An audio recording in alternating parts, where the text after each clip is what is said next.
Les citoyens sont encouragés à participer aux prochaines élections. Selon le collectif An Malagasy, le changement est essentiel pour instaurer un état de droit et favoriser le développement du pays. L'une des voies pour y parvenir est l'obtention d'une majorité à l'Assemblée nationale par les élections législatives du 29 mai. La gestion des investissements et la réalisation des projets de développement à Madagascar vont être confiés par la Banque mondiale à l'UNOPS ou United Nations Office for Project Service. Dans l'actualité internationale, Vladimir Poutine a été réélu pour 6 années supplémentaires au Kremlin, selon les résultats partiels d'une présidentielle sans opposition en Russie.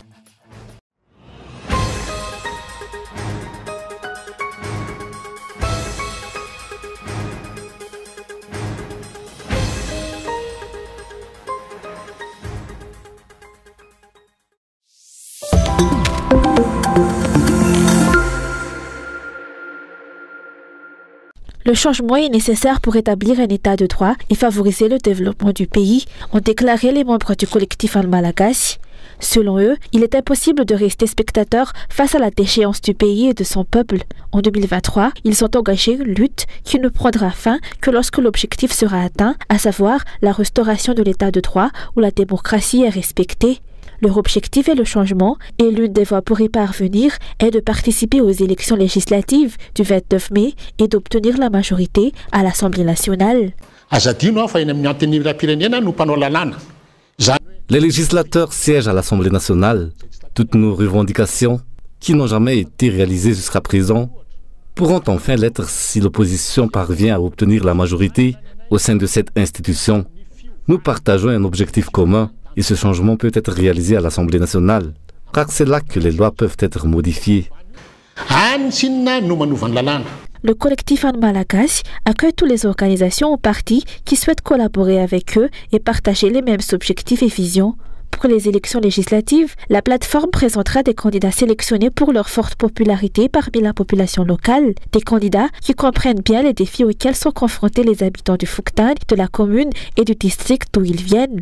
Des candidats aptes à devenir des députés engagés à protéger et promouvoir l'intérêt public et possédant une connaissance approfondie de leur rôle en tant qu'autorité législative.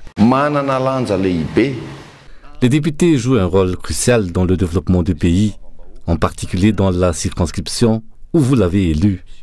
Circonscription. Il n'y a pas de rivalité entre les forces de l'opposition. Les Malgaches ont un ennemi commun, la pauvreté et toutes les irrégularités qui participent à la déchéance du pays. Notre ennemi commun est la pauvreté, la mauvaise gouvernance, la violation des lois et l'abus de pouvoir. Les individus ne sont pas nos ennemis. La mauvaise gouvernance et le chevauchement des pouvoirs judiciaires, exécutifs et législatifs sont parmi les principales causes de l'extrême pauvreté dans le pays. Ce climat entrave non seulement l'attrait des investisseurs et des opérateurs économiques pour Madagascar, mais étouffe également les entreprises déjà en place, alimentant ainsi le problème du chômage. Air Madagascar a fait l'objet d'une liquidation judiciaire et a été remplacé par Madagascar Airlines, qui n'a malheureusement pas réussi à se redresser. Pourquoi détruire tous les opérateurs privés? On a entendu parler d'ATR et d'Embraer, mais où sont ces appareils jusqu'à présent? Le climat des investissements dans le pays a été détérioré, ce qui dissuade des investisseurs étrangers. Chaque année, entre 300 000 et 400 000 nouveaux individus arrivent sur le marché du travail. Mais où toutes ces personnes vont-elles trouver une place alors qu'il n'y a pas de politique gouvernementale claire en matière d'emploi? Andraduel prépare son avenir mais à l'étranger. Il ne tient pas et ne cherche pas à améliorer le quotidien des Malgaches. Dans ces circonstances, il n'est pas surprenant que Madagascar continue de stagner dans son développement. Le but du collectif An Malagasy est de poser dès aujourd'hui des bases solides pour progresser vers le développement durable. Ces dirigeants ne cherchent pas le bien-être futur de notre pays. Ce n'est pas un secret. Certains ont même avoué avoir demandé une nationalité étrangère pour assurer l'avenir de ses enfants. Il est évident qu'ils ne sont pas concernés par la réalité quotidienne des Malgaches. Le secteur de l'entrepreneuriat, de l'emploi et de l'éducation malgache sont détruits. Les enseignants subissent des pressions et des injustices, allant jusqu'à être emprisonnés. Pourquoi? Parce que leur propre avenir n'est plus envisagé à Madagascar. C'est pourquoi nous devons poursuivre la lutte pour le changement et le faire rapidement.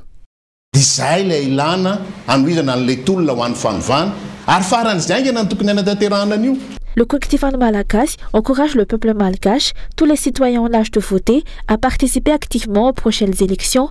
Cette participation commence par l'inscription et la vérification des noms sur les listes électorales, ainsi que par la surveillance rigoureuse du processus avant, pendant et après les élections législatives. Selon les explications, le changement nécessite des citoyens farouchement attachés à la transparence et conscients de l'importance de leur choix lors du scrutin du 29 mai 2024.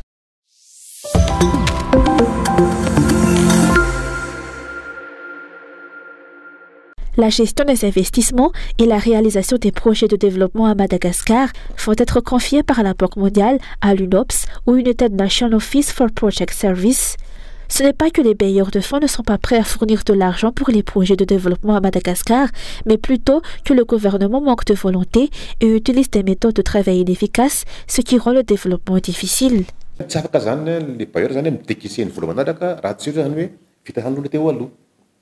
Les bailleurs de fonds ne peuvent pas décaisser les prochains fonds tant que le précédent projet n'est pas achevé. Le retard de décaissement ne relève pas uniquement des bailleurs, mais aussi de notre responsabilité. Nous tardons parfois à exécuter ou réaliser les projets, ce qui pose problème. Les bailleurs se questionnent sur les raisons de ce retard, se demandant s'il s'agit d'un manque de compétences de notre part. C'est pourquoi ils ont décidé de recourir au service de l'UNOPS pour faciliter le décaissement et accélérer la réalisation des projets en cours. L'UNOPS dispose déjà de compétences avérées en matière de gestion de projets. Cette décision a été acceptée par le gouvernement malgache, selon mes observations.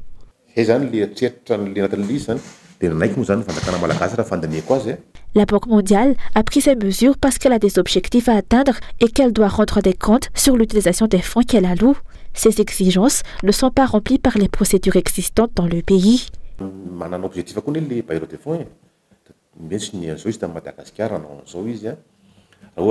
Les bailleurs de fonds ont également des objectifs à atteindre.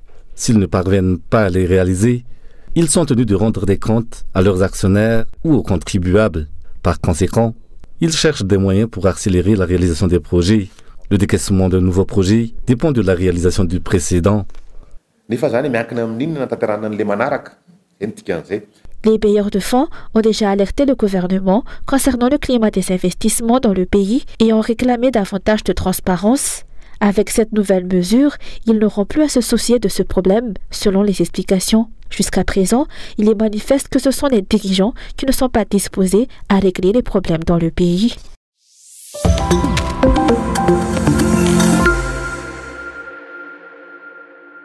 6 Malgaches et un étranger ont été pris en flagrant délit de vente de hashish par la gendarmerie de Tchamanjar dans le district de Nouspe la semaine dernière. Selon les autorités, il s'agit de drogue coûteuse. 1 kg de cette substance valant entre 4 000 à 4 500 euros.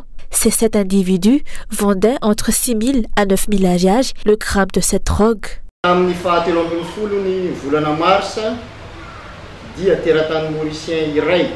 Le 13 mars dernier, un Mauricien et 6 Malgaches ont été appréhendés à Tchamanjar avec 3,5 kg de hashish. Il s'agit d'un vaste réseau doté de ressources humaines et financières considérables. Une autre femme venant de Mahadzang a été surprise en train de vendre et distribuer 250 grammes de cocaïne, toujours à Nouspe. Elle a été appréhendée au port de Hellville le 17 mars dernier et placée en garde à vue. Bien que des résultats aient été obtenus par les autorités, il est nécessaire de renforcer ses efforts car Nouspe est numéro 1 en termes de circulation de drogue puissante.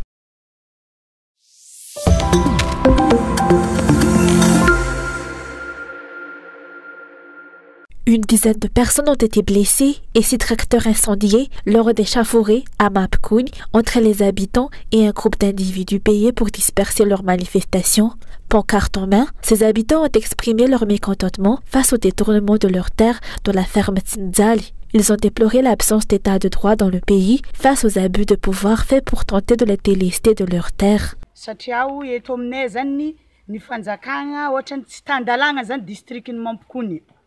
Nous avons le sentiment qu'il n'y a pas de loi dans notre district. Des individus sans scrupules tentent de s'approprier les terres qui ont été notre source de subsistance pendant des années. Nous lançons cet appel aux dirigeants actuels. Si vous êtes aussi malgaches que nous, Monsieur le Président, venez à notre secours. Ces terres sont titrées et délimitées, mais cela semble ne servir à rien car des individus influents peuvent les accaparer. Aidez-nous, Monsieur le Premier ministre, ainsi que vous, ministres et responsables à tous les niveaux. Venez voir la situation de près pour découvrir la vérité.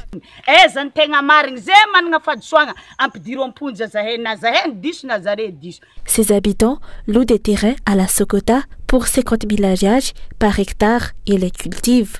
Cependant, certaines personnes influentes, y compris des élus et des autorités locales, ont manifesté des velléités de s'emparer de ces terres. Les habitants de Tifuktan locaux qui vivent de ces terres depuis de nombreuses années ont catégoriquement refusé cet accaparement, ce qui a entraîné le conflit. De plus, la politisation des affaires locales aggrave les problèmes rencontrés par les habitants.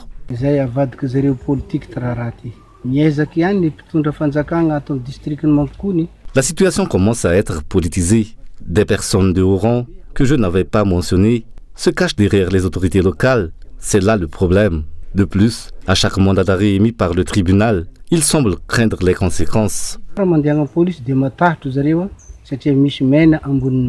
Le verdict du tribunal local concernant ce litige à Mapkouny sera rendu demain.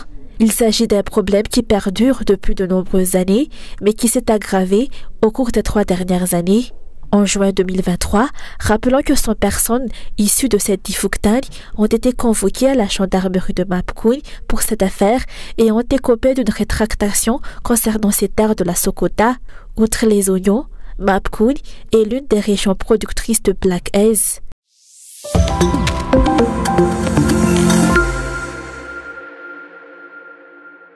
Les dirigeants actuels n'ont pas de politique claire pour redresser la société Chirama. Au cours de 5 dernières années, ils n'ont adopté que des stratégies à court terme qui n'ont rien résolu. C'est ce qu'ont déclaré aujourd'hui les analystes politiques, mettant en lumière la détresse croissante des Malgaches en raison d'un approvisionnement en électricité inefficace.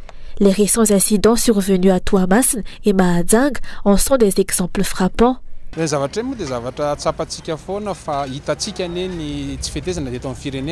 problèmes persistent dans le pays depuis déjà plus de 5 ans. Le manque de solutions et de politiques strictes contribuent à la récurrence de ces problèmes. Les coupures de courant et les routes endommagées sont des problèmes de longue date, mais des solutions durables ont-elles été trouvées? Face à ces défis, les dirigeants ne semblent recourir qu'à des solutions à court terme. Cet analyste politique a souligné que le retard dans l'approvisionnement en carburant des centrales électriques du pays est attribuable à la mauvaise gouvernance et au laxisme du gouvernement. On se demande si les retards dans l'approvisionnement sont dus à des commandes tardives. Toutes les stations dans le pays ne sont jamais à court de carburant, ce qui suggère qu'il y a bien un approvisionnement, mais peut-être que cela attend des bons de commande ou des approbations de haut niveau avant de pouvoir être effectuées. Tout cela semble indiquer une mauvaise gouvernance. De nombreuses raisons peuvent entraîner des retards, mais il revient aux responsables de la Jirama d'en discuter et de les résoudre. Ce qui nous concerne en tant que citoyens, c'est de bénéficier d'électricité et d'eau sans coupure et de payer nos factures à temps. Les récents événements survenus à Tuamasl mettent en lumière l'incompétence et la réticence du gouvernement à résoudre le problème de l'électricité à Madagascar, selon les explications. La majorité des citoyens appellent les autorités concernées à examiner de manière approfondie le problème afin de trouver une solution durable aux coupures d'électricité récurrentes.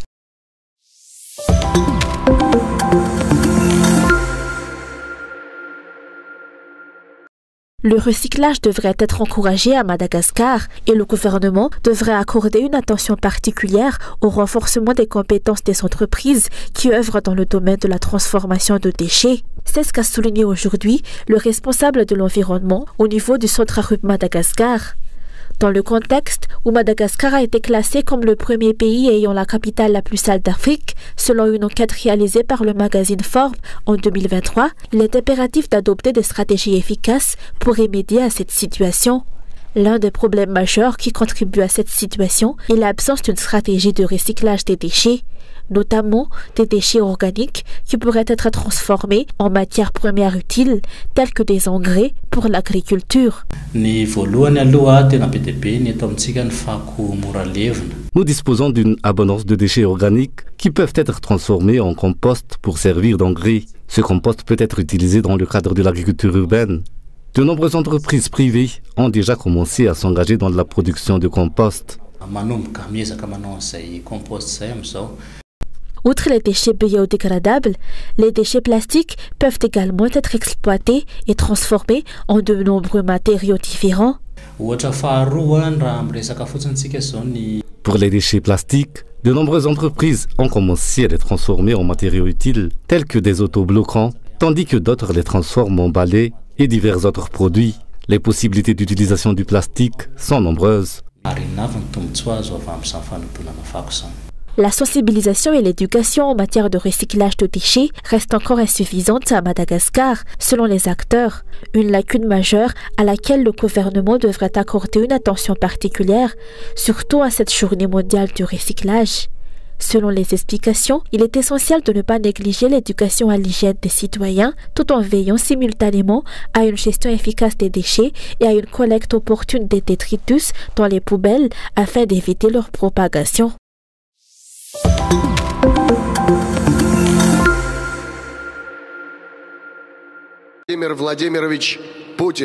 Dans l'entourage de Vladimir Poutine, de hauts responsables comme Dmitri Medvedev saluent une victoire éclatante.